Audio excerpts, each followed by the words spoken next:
In this lesson, we're going to talk about subnetting. Now, in my example of this IP config I showed earlier, you'll notice that I have my IP address, but I also have this subnet mask, this 255.255.255.0. And like an IP address, this is a 32-bit address. And really the best way to explain this is going back to my house example. So if we look at a typical street address, for example 13 Baker Street, we know that the 13 is the house number and Baker Street is the road name. Now there is exactly the same concept in TCP/IP. You essentially have the host address part of an IP address and the network address part of the IP address. Now the reason this is very, very important is how we deliver the packets between computers. For example, a computer will deliver a packet directly to the target if they are on the same network. So if their network address portions of the IP address are the same, then they're just going to deliver it directly to each other. However, if the network address portions are different, they can't communicate directly, and so instead the packets will be sent via various gateways. The challenge is, how does a machine know which part of the IP address is the host address, i.e. the house number, and which part is the network address, i.e. the street? And this is what the subnet mask does. So the subnet mask is basically telling which part of that IP address is the network address. And exactly as the name says, it is a mask. You overlay this over the IP address. And 255 means the entire 8 bits are 1. So if I have an IP address split into this dotted quad, so there's 4 components, if I had an IP address of 255.255.255.0, it means that the first 3 parts of the IP address are the network address, and the last part is the host address. So essentially the street name is this 192.168.1, and the house number is 13. Which would mean if this computer was trying to talk to an IP address of 192.168.1.27, well, because those first 3 are the same, it knows they're on the same network and can communicate directly. If that network address portion was different, then they know they cannot deliver it directly. So 255.255.255.0 is just an example. It's a very common one, but it's not the only one. Any one of these bits could be 1 or 0, denoting which part is the network and which part is the host address. So for example, I can have a more complicated subnet mask where it's not an entire 8 bits. Notice here the first bit of that third part is actually 0. This means the subnet mask would now be 255.255.254 because that first bit represents 1 or 0, doesn't count, so you subtract 1. So now the host address has an extra bit, so the hosts now range from 1 through to 511. It also makes it more complicated for us as humans to look at this and work out, well, are these 2 machines on the same subnet or not? But obviously for computers, it's still very simple. They operate at the binary level and don't have this challenge. But the important part here is to realize it's not always a whole 255 number.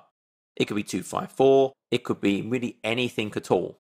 And you're going to need to know this because if, for example, I have a subnet, a local network, that I want to have more than, for example, 254 addresses, well, I'm going to need to give extra bits to that host address.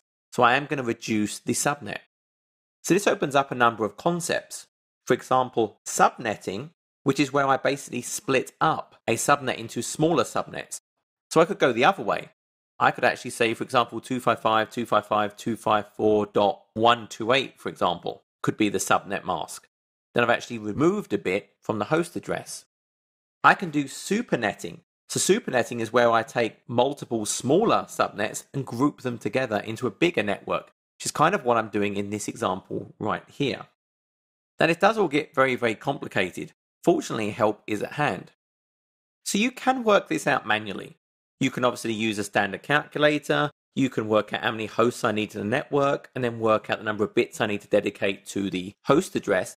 For example, if I just fire up a calculator, and again I'm going to put it into my programmer mode, well, if I know I need 500 hosts in my network, well, if I convert that to binary, I can see, well, actually, I need more bits than I would get in a normal 8-bit address. So I would have to dedicate an additional bit. So I would have to reduce my subnet mask to, for example, the 255.255.254.0. So I can absolutely do this manually. Likewise, if I required smaller networks, maybe I only needed 60 hosts in each of my subnets, well then I can see, well actually now I only need, let's say for example, 6 bits dedicated to the host address portion. But luckily there's this nice subnet calculator. This is a website, subnet-calculator.com. And in here you can actually tell it, well, how many hosts do I need in the subnet?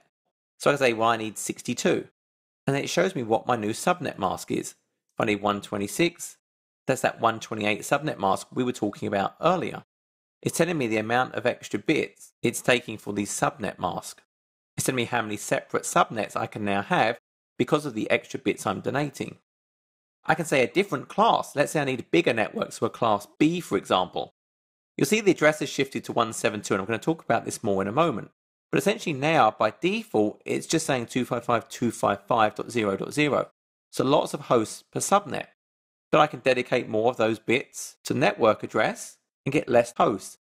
So this really lets me work out, well, how many I need, and it will tell me what the subnet mask should be and what the address ranges are in each of those subnets. Don't rely on this. This is a great tool to learn, to play around with, but you need to know how to do this using a calculator as well, how to work out the number of bits. So experiment. Try and work out the bits I would require, the subnet mask I need on a calculator, and then you can compare it to the results that this tool is actually going to give you. I wanted to quickly cover the class hierarchy. You'll notice in that tool it showed us class an A, B, C network.